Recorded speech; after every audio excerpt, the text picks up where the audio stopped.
Sejak Menteri Keuangan yang baru Pak Purbaya dilantik minggu yang lalu, ramai kritik juga kepada beliau. Ada yang mengatakan beliau koboyan, ya gaya ngomongnya. Ada yang mengkritik anaknya sebagai songong dan sebagainya. Tapi beberapa pengamat ekonomi yang kontra beliau juga mengkhawatirkan kebijakan beliau yang menarik uang 200 triliun uang pemerintah itu dari BI, itu dikhawatirkan menimbulkan krisis likuiditasnya BI atau bahkan dianggap itu cawe-cawe atau intervensi kepada kebijakan moneter yang menjadi domain kewenangannya BI. Atas kritik pribadi itu saya kesampingkan, itu saya nggak tertarik untuk ikut mengomentari. Tapi kritik kebijakan kepada beliau, saya tidak sependapat. Saya praktisnya lebih mendukung kebijakan beliau, menarik uang pemerintah yang ada di BI 200 triliun dan menempatkan uang itu ke sistem perbankan. Menurut saya itu profesional, karena bagaimana mungkin pemerintah punya uang 400 triliun lebih dibiarkan idle di situ, ya. Lalu mengapa BI tidak memberikan bunga? Kata BI, ya BI tidak memberikan bunga karena itu sudah trade in gitu. BI burden sharing, menjamin surat utang negara. Saya kira justru burden sharing itu, kebijakan itu yang harus di cut off sekarang. Itu karena bertentangan dengan undang-undang BI. BI itu biarkan mandiri, kembali menjalankan tugasnya sebagai kontrol pada kebijakan ekonomi, ya, mengontrol suku bunga, mengontrol M0, M1, mengontrol cadangan devisa, mengontrol neraca perdagangan, ya, inflasi dan sebagainya. Nah, itu domainnya BI gitu. Kembalikan dia menjadi BI yang independen, ya, bank sentral yang independen. Nah, tugasnya pemerintah ya memang kebijakan publik dan manajemen anggaran pendapatan dan belanja dari negara. Nah, termasuk memberdayakan uang-uang yang idle, entah itu dari sisa anggaran dari utang ataupun dari anggaran yang tidak terbelanjakan, itu persoalan yang lain. Pokoknya ada uang idle ya harus dimanfaatkan. Maka apakah sekali lagi itu menimbulkan krisis likuiditas di BI? Saya kira tidak. BI itu uangnya berasal dari core fund bank-bank komersial yang 20% harus ditempatkan di BI. Karena bank-bank itu kan hanya boleh menjual uangnya 80%, ya. Nah, jadi nggak akan mungkin krisis likuiditas. Yang kedua, saya tidak melihat bahwa kebijakan itu merupakan cawe-cawe dari kebijakan moneternya BI. Saya kira nggak terlalu sampai ke sana. Nah, sekarang bagaimana dengan bank yang menerima gelontoran dana fresh money 200 triliun itu dibagi-bagi ke beberapa bank himbara itu?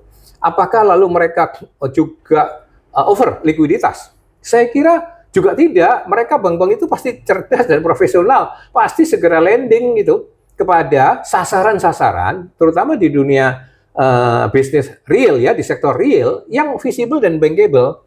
Ya, meskipun di bisnis finansial juga bisa, tetapi mungkin itu kecil porsinya. Bank-bank pasti akan mencari sasaran-sasaran perusahaan-perusahaan di sektor real, baik industri maupun perdagangan, yang visible dan bankable. Karena pasti bank-bank itu melakukan asset liability management.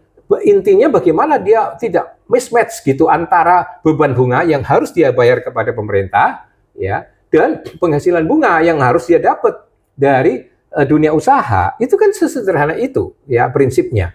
Jadi menurut hemat saya, bank-bank itu juga tidak perlu dikhawatirkan bahwa mereka akan melakukan atau akan mengalami kelebihan likuiditas gitu. Nah, yang harus dilakukan adalah setelah bank-bank itu mendapatkan dana fresh money itu harus diawasi, dikontrol tuh, jangan sampai ada KKN. Makanya jangan sampai memberikan grade-grade yang nggak sehat gitu. Dulu saya pernah punya klien yang memang akuntan publiknya itu memberikan opini disclaimer, tapi toh bisa mendapatkan kredit, ya, dari bank plat merah 175 miliar. Nah, itu kan tidak sehat memang, ya. Nah, itu yang harus dihindari. Saya mau mengingatkan bank-bank plat merah itu, kalau ada kredit itu default payment, macet, dan itu meningkatkan NPL, jangan lupa loh, itu kejahatannya korupsi, karena kalian itu bank-bank plat merah. Ya, jadi harus dikontrol sesuai dengan komitmennya Pak Prabowo. Korupsi itu harus dibabat habis. Nah, itu hal yang berbeda kan, itu kan sisi kontrol. Tapi bahwa memberdayakan uang supaya itu menghasilkan uang bunga untuk pemerintah, saya kira itu kebijakan yang positif, ya, dan cukup profesional gitu. Nah, sekarang bagaimana dengan sektor real, baik industri maupun perdagangan? Ya, mereka kalau mau mendapatkan dana itu saatnya sekarang ini. ya saatnya. Tetapi sekali lagi itu pasti usaha-usaha itu adalah yang sehat gitu, yang profitable gitu, yang di mata bank itu visible dan bankable gitu. Nah, saya mau mengingatkan kepada nasabah-nasabah debitur itu, ketika Anda sekarang momennya untuk meraih loan ya dari bank itu harusnya tetap juga profesional ya. Saya punya klien mendapatkan kredit dari bank, lalu 3 fasilitas kredit itu untuk ekspor, untuk LC, ya, untuk overdraft dan untuk multiguna, itu perjanjiannya satu perjanjian gitu. Lalu ada satu fasilitas yang dimasalahkan, yaitu fasilitas untuk LC, untuk kredit ekspornya, tapi di yang lain-lain juga itu dimasalahkan gitu. Akhirnya terjadi masalah yang berlarut-larut tidak berkeselesaian ya. Dan itu kan sangat merugikan. Jadi saya mau mengatakan begini, saatnya sekarang dunia